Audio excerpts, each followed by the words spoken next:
Du nouveau dans votre rubrique famille. Je suis Estelle Djengue, pasteur de l'église Jésus-Christ, roi des nations. Je vous souhaite une bonne écoute.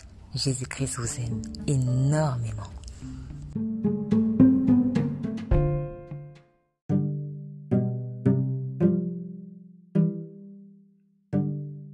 Ce sont aux parents d'amasser pour leurs enfants.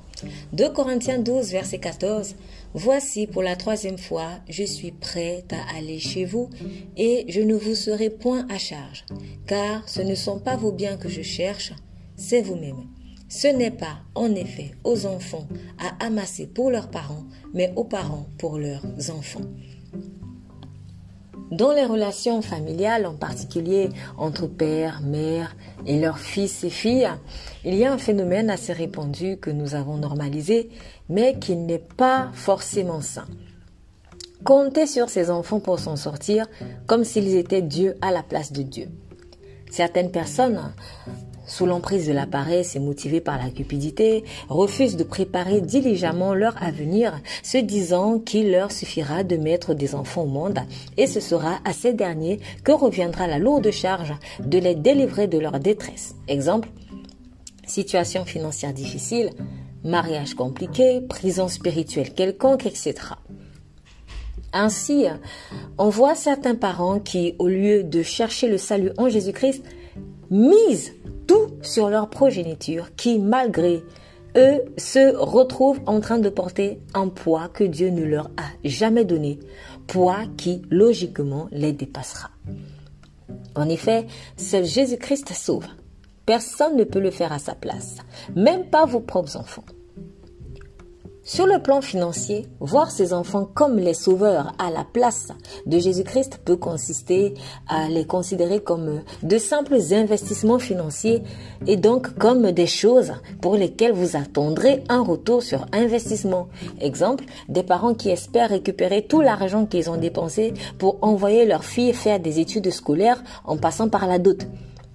Or, on amène ses enfants à l'école par amour pour eux et non parce qu'on compte se faire rembourser, entre guillemets, au travers d'un mariage financièrement rentable, entre guillemets également.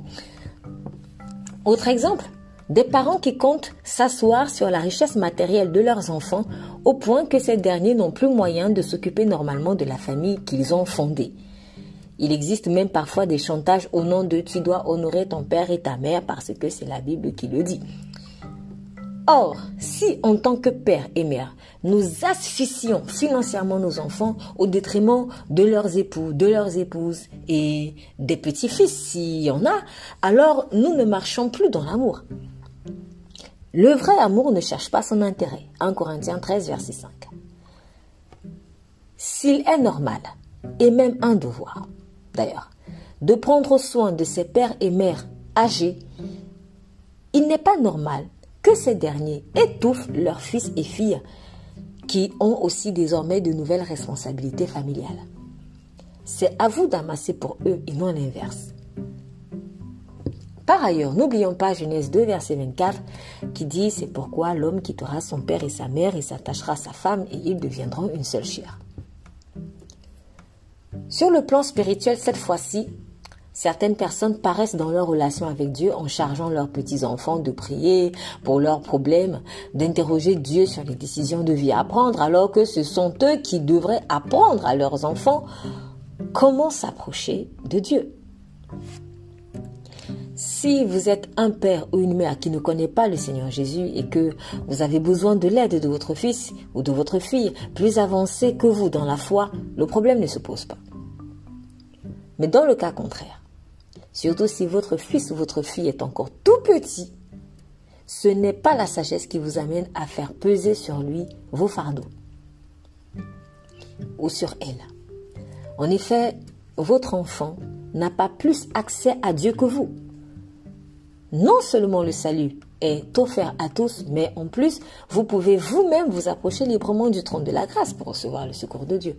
Hébreux 4, verset 16, il est écrit « Approchons-nous donc avec assurance du trône de la grâce afin d'obtenir miséricorde et de trouver grâce pour être secourus dans nos besoins. » Hébreux 10, versets 19 à 22, nous lisons: « Ainsi donc, frères, puisque nous avons, au moyen du sang de Jésus, une libre entrée dans le sanctuaire par la route nouvelle et vivante qu'il a inaugurée pour nous, au travers du voile, c'est-à-dire de sa chair, et puisque nous avons un souverain sacrificateur établi sur la maison de Dieu, approchons-nous avec un cœur sincère dans la plénitude de la foi, les cœurs purifiés d'une mauvaise conscience et le corps lavé d'une eau pure. »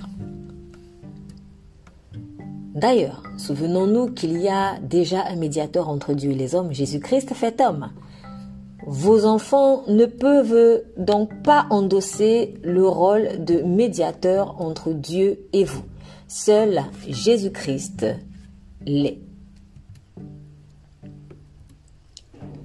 Il ne s'agit pas ici de refuser une intercession de la part de vos enfants, car il est normal d'intercéder les uns pour les autres. Mais l'idée ici est de comprendre ceci. Vous n'avez pas à vous priver de l'accès à Dieu en comptant sur le fait que vos enfants vont s'approcher de lui à votre place.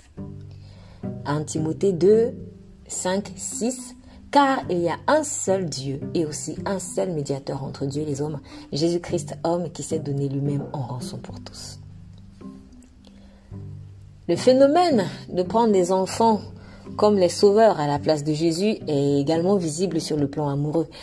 Certains n'hésitent pas à utiliser leurs enfants pour trouver mariage au lieu de se confier à Dieu. On voit par exemple des hommes qui essayent de séduire des femmes en utilisant leurs enfants ou des femmes qui espèrent attirer les regards d'un homme sur elles en créant un attachement entre cet homme-là et leurs enfants à elles. Voici ce qu'ils vont dire en un mot dans leur cœur. Si je réussis à créer un lien d'affection entre cette femme ou cet homme et mon enfant, alors il ou elle va tomber dans mes filets. Cependant, ce n'est pas parce qu'un homme s'entend bien avec votre fille ou votre fils qu'il doit forcément tomber amoureux de vous. Ce n'est pas parce qu'une femme s'entend bien avec votre enfant qu'elle doit absolument tomber amoureuse de vous. Agir de la sorte, c'est tout simplement de la manipulation. C'est le même état d'esprit qui avait animé Hérodiade, elle qui avait utilisé sa fille pour séduire le roi Hérode en la faisant danser devant celui-ci à l'occasion de son anniversaire. Sous l'instigation de sa mère, la fille avait profité de la situation pour demander en guise de récompense de sa prestation au roi la tête du prophète Jean-Baptiste qu'Hérodiade cherchait à faire mourir. Marc 6, verset 14 à 29, où vous pourrez lire. Si vous désirez vous marier, il vaut mieux se confier au Saint-Esprit qui est le Seigneur des relations amoureuses. Il saura comment vous guider en tant que meilleur des conseillers. On peut enfin penser, comme dernier cas de figure, à celui ou celle qui désire faire des enfants uniquement pour obtenir un avantage matériel, par exemple la régularisation de sa situation administrative. Voilà notre moyen de prendre son fils ou sa fille pour son sauveur à la place de celui seul qui peut délivrer, à savoir Jésus-Christ. En tant que père et mère, c'est à vous de préparer l'avenir de vos enfants, de faire tout ce qui est en votre pouvoir, dans la crainte de Dieu bien sûr, pour qu'ils vivent dans la sécurité. Sécurité spirituelle en leur montrant la voie du salut qui est Jésus-Christ, sécurité matérielle en travaillant pour qu'ils ne manquent de rien demain, sécurité affective en leur permettant de vivre par exemple dans un foyer stable. Tout ceci bien sûr avec l'aide du Saint-Esprit de Dieu selon les plans que Dieu a pour vous et pour vos enfants. Ne confondez pas les rôles. Pour les femmes en particulier, imitons l'exemple de la femme vertueuse de Proverbe 31. C'est une femme diligente qui prend soin de sa maison. Elle est tellement prévoyante et sage qu'elle se rit de l'avenir, justement parce qu'elle sait qu'elle a été comme la fourmi qui prépare sa nourriture en été afin de ne rien manquer dans la saison d'hiver. Proverbe 6, verset 8. Nous lisons Proverbe 31, versets 21, 25 et 27 à propos de la femme vertueuse. Il est dit « Elle ne craint pas la neige pour sa maison, car toute sa maison est vêtue de cramoisie. Elle est revêtue de force et de gloire, et elle se rit de l'avenir. Elle veille sur ce qui se passe dans sa maison, et elle ne mange pas le pain de paresse. » Nous prions. Seigneur Jésus-Christ, aide-moi à voir en toi mon unique sauveur. Pardon d'avoir fait reposer cette charge sur mon enfant ou mes enfants.